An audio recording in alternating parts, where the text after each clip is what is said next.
The top dressing report by Nathan Gottslig. So this here is our top dresser. This is what we use, the Turf Tender 410, or the spreader we just pretty much call it. And that's our bunker full of sand. And we use that skid steer over there most of the time. You'll see it. This day I just used the shovel because we were just doing a very light top dress just on the one green. I was on here on a weekend just trying to show how it was done. That's the height of the door, so we can adjust that for how much sand we want coming out. And then this is me filling up the hopper with the skid steer just to show you how it's done. These are the controls that we use. So this is how we adjust how much we want out. That's the conveyor speed, and then the spinner speed on the right. So the higher we want it, that's how far it's going to go, spread wise. And then the conveyor, that just speeds up the conveyor. So I'm just turning it on here, flipping all the switches, and then I find out that, oh, got to turn the PTO on to actually get the machine to work. And round two, just getting a quick little test. So the spinner's on, throw the conveyor on, and we're getting a real light top dress. And then we're ready to go to bring it out on the course.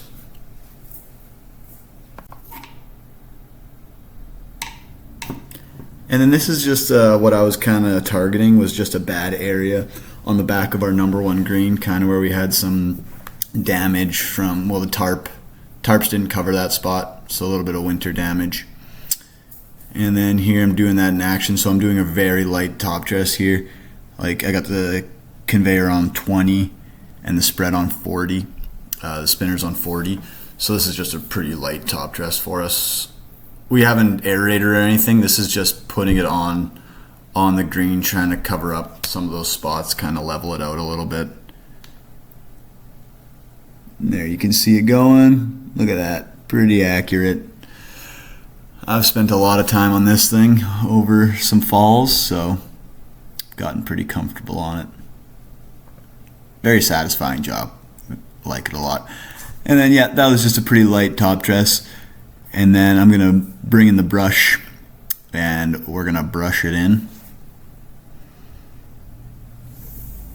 So this is me controlling that brush. Very simple system. Just have a little controller there, up and down. And then just do a couple passes on it, trying to spread that sand around. Get it on top of on the bad areas. Hoping that it might help repair it, just level it out a bit. So here you can see before I top dressed, and then after, just that light top dress looked a little bit better. And then top dressing with aeration.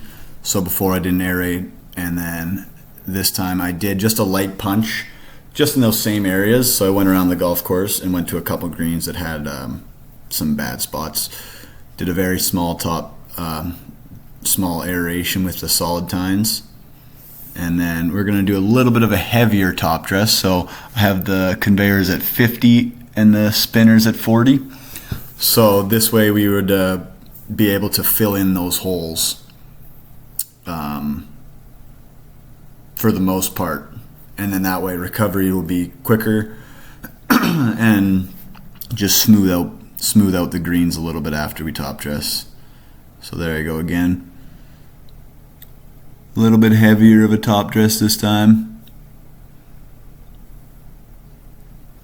And there you go, you can see how those holes got filled in after we brushed it in. Maybe could have used a little bit more, but after we roll, it'll look good. And here we have a sample of that first green, the soil profile, before we top dressed and aerated. And I got a T there on the thatch level. You can kind of see it. Looks like it went down a little bit here after. And you can see that that sand right down the middle there got pretty deep in there and filled it up pretty good. So I was happy with that. This is that spot that I was looking at before we did anything to it, and then that spot after we did a light top dress and after we aerated and top dressed, like world of difference there. So love to see that. Here I did a stimp test, kind of testing the speed and just the consistency of these balls after we aerated and before we top dressed, after we top dressed. So right there, they actually rolled pretty smooth. They were rolling at about a 7.1, which was all right. And then I did the test after we sanded it and brushed it all in. And I was hoping for something just a little more smooth, which we ended up getting here. The balls ended up actually just kissing there. So it was a little bit more consistent rather than the other one after we top dressed. So, and then I didn't even roll there, so after we rolled it would be much better. And then we just gained a little bit of speed. So I did an infiltration test before we aerated and top dressed. I saturated the area by putting a whole bottle of water in there and then waited about 15 minutes, came back and then put 200 mils in and waited to see how long it would take for that to go. So I put my camera on here and did a time lapse, so I was able to see exactly how long it would take. You can see it's coming to the end here. About 5 minutes and 20 seconds it took before, and then after we aerated and sanded it, you could tell it was just much quicker just by seeing this. So that drainage improved quite a bit. And I just waited around, and I knew it was going to be a little bit quicker. I actually didn't expect it to be this much quicker, but yeah, 3 minutes and 30 seconds, so whole minute and 50 seconds quicker. And I kind of did a couple calculations. So before we aerated, we would be able to drain 2.25 liters in an hour, and after 3.43 liters. So in conclusion, just better playability after aeration when we top dressed, improved those damaged areas, and improved the drainage a lot. So really happy to see all that. One thing that I wasn't able to do was get the rate of the sand that we were putting down. I just kind of did all this on the weekend, and then the other day, kind of by myself. We didn't end up top dressing and aerating the course like we wanted to because we just lack of staff. But thanks for understanding. Hope you enjoyed.